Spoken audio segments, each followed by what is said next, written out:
Olha, eu quero ir até o Hernandes Queiroz agora, convidá-lo, né, para que a gente possa então aí conversar um pouco a respeito dos nossos assuntos que permeiam hoje aqui no nosso jornal da CTV. Hernandes, boa noite e seja bem-vindo ao jornal da CTV. E vamos então aí começar. Hoje tem os assuntos que estão meio picantes, né, os temas, né?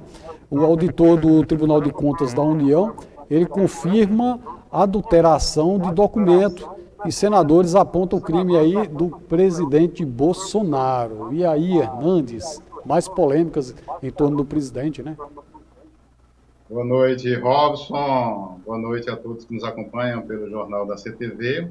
Mais uma polêmica, Robson, que o presidente se envolve, né? Dessa vez, né, foi justamente aquele documento divulgado pelo presidente Jair Bolsonaro, né, que vazou, né, através do auditor do Tribunal de Contas da União, né, o Alexandre Silva Marques.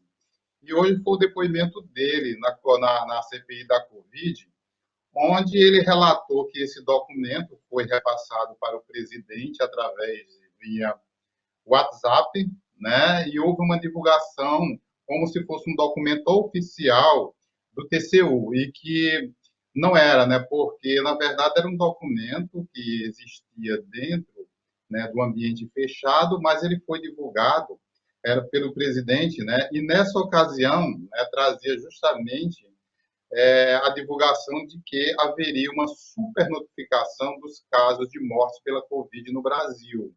E claro que isso gerou uma polêmica enorme em torno disso. Será que todos os dados que são divulgados em relação à Covid, às mortes em decorrência da Covid, de fato, né, estão acontecendo? Né? Então, sempre se colocando em dúvida sobre esses dados oficiais. E isso tornou uma situação até delicada naquele momento, Robson, porque o Tribunal de Contas da União desmentiu o presidente naquela situação. E hoje, com o depoimento do auditor, foi reforçado justamente a ideia de que pode estar havendo um crime de falsidade de documento, ou seja, como se o presidente, como não, né? De fato, se isso aconteceu, houve uma adulteração no documento, né? E aí falsificação de documento é crime no Brasil, e aí se cogita justamente o presidente responder por esse crime de falsidade de falsificação de documentos, que na verdade, é um crime que acaba sendo grave para uma liderança, para um presidente da República. E se cria uma polêmica muito grande, Robson, em torno disso, qual seria a necessidade de se violar um documento, né, para distorcer, por exemplo, né, uma realidade que está aí tão prevista para todos nós. Né? Então, mais uma polêmica aí que coloca o presidente numa situação mais delicada ainda, porque vão somando, né? É uma situação que vai sendo somada a outras polêmicas, né? Que me parece que não tem fim, né? Porque toda semana aparece algo novo que coloca o presidente numa polêmica e isso acaba manchando muito a imagem dele, já desgastada do jeito que está, continua se desgastando ainda mais, Robson. Hernandes, você falando aí, sempre aparece algo novo. Eu vou pular um tema, depois eu volto aqui, né? Algo novo que aconteceu também em relação ao ministro da Educação, né? Que mais uma vez ele nos surpreende aí com uma declaração, né? Ele disse que crianças com deficiência, abre aspas, né? Atrapalham outros estudantes.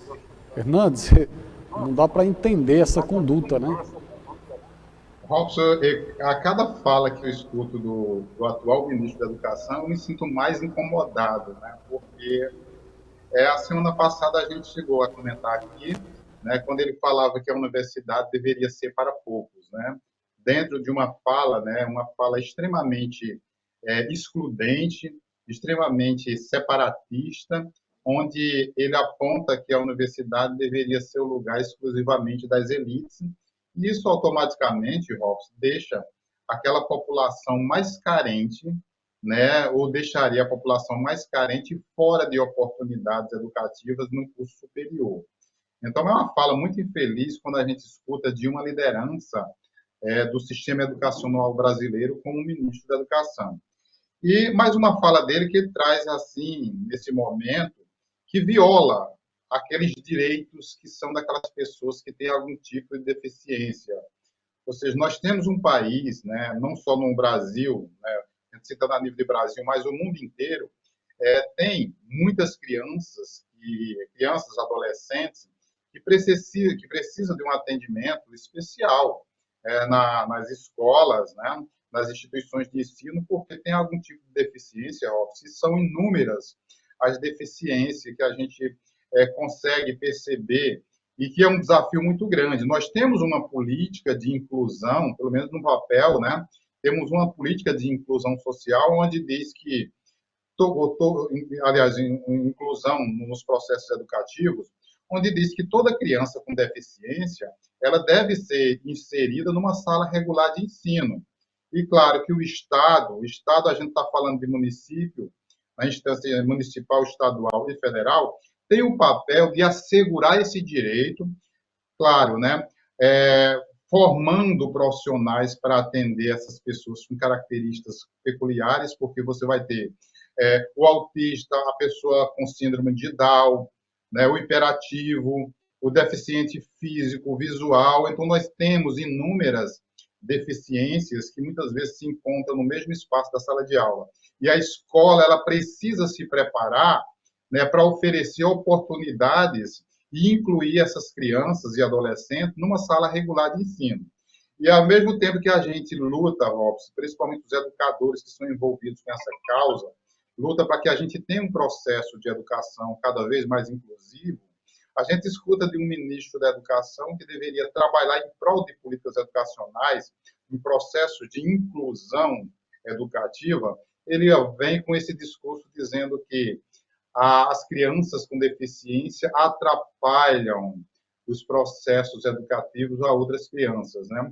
A gente sabe que discutir e trabalhar com a educação inclusiva é um desafio muito grande, mas o papel do Estado, o papel daquelas pessoas que estão na gestão educacional, Robson, é de criar alternativas. A política pública existe, né? O que a gente precisa é colocar em prática todas essas oportunidades que devem ser criadas.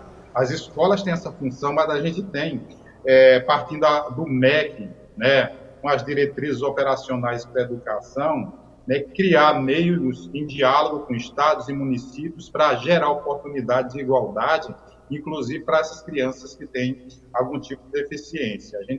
Se a gente quer uma realidade mais democrática, mais justa, a gente precisa começar pela educação, criando oportunidades iguais para pessoas que não têm deficiência e aquelas pessoas que precisam de um atendimento mais especializado. Não é com frases ou com gestos preconceituosos e excludentes que a gente vai resolver esse problema no Brasil. A gente precisa de inclusão, de solidariedade e de políticas educacionais eficientes para atender essa parcela da população. Na verdade, né, mas, além da capacitação desses profissionais, eu digo isso porque eu tenho uma filha que é professora e trabalha capacitada para trabalhar com crianças que são autistas, né?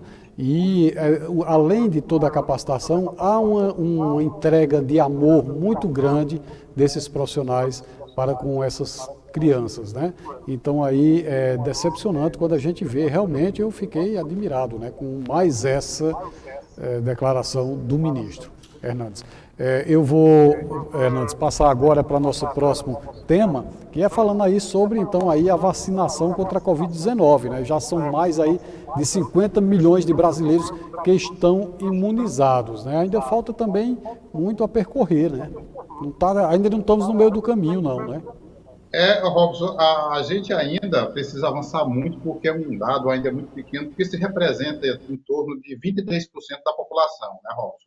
Nós estamos falando daquelas pessoas, essas mais de 50 milhões de brasileiros que tomaram essas doses, estão imunizados, né? Isso representa em torno de 23,85% da população brasileira. Nós somos um país aí de 210 milhões, né?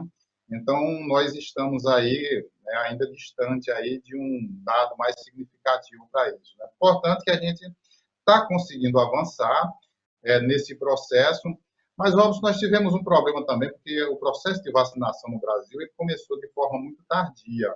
Nós tivemos, todos nós acompanhamos o quanto se gerou tanta polêmica, não por acaso essa discussão toda em torno da CPI da Covid, que isso vem desde o início daquele processo das primeiras compras de vacina no Brasil, que se gerou tanta polêmica em torno disso e faltou pouca iniciativa concreta para dar o pontapé inicial ao processo de vacinação no Brasil, né? Então, nós poderíamos estar bem mais avançados nesse sentido, né? Temos apenas 23,85% da população, pela quantidade de habitantes que o Brasil tem, né? É um dado ainda muito abaixo daquele que poderia ter sido conquistado já em torno disso, né? Isso leva em consideração, né, todo o processo aí de humanização, aquelas pessoas que receberam as duas doses, né, as duas doses, tem a vacina que tem apenas uma dose, né? Mas é um dado, Robson, que nos coloca de forma esperançosa. A gente percebe que com esse avanço, né, embora 23%, mas a gente tem alcançado já uma certa flexibilidade em relação, né, ao convívio social, às atividades de trabalho que a gente começou a retomar, né, de forma mais intensa, né? Mas o que a gente pensa aí, se a gente alcançasse, Robson, um índice de 50% de pessoas vacinadas até o final do ano, a gente teria, né, condições bem melhores de retomar inúmeras atividades de forma, eu digo, menos preocupante do que a gente ainda tem, porque há uma parcela aí muito grande. Se a gente observar esses dados, ainda temos em torno de 70% da população, aliás, 70% da população que ainda precisa ser vacinada, um pouco mais de 70%. Então, é muita gente ainda que ainda está na fila de espera pela vacina, Robson. Muito bem, Hernandes.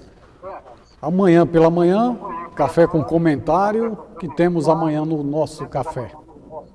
Amanhã, às 7h30 da manhã, Robson, vamos ter aí uma convidada sumeense, a Mel Siqueira, que, inclusive, semana passada, o Anderson Barbosa fez uma matéria com ela, né? E uma menina que tem um talento enorme, e a gente vai estar conversando justamente amanhã sobre essas experiências dela. Ela canta, ela pinta, ela compõe, ela escreve poesia, e a gente vai estar conhecendo um pouco mais, né, sobre essas atividades de forma mais detalhada, porque vai ser uma hora de conversa amanhã, então vamos poder conhecer de forma mais detalhada essas experiências que ela tem, que acho que vale a pena a gente compartilhar com outras pessoas, Valdir.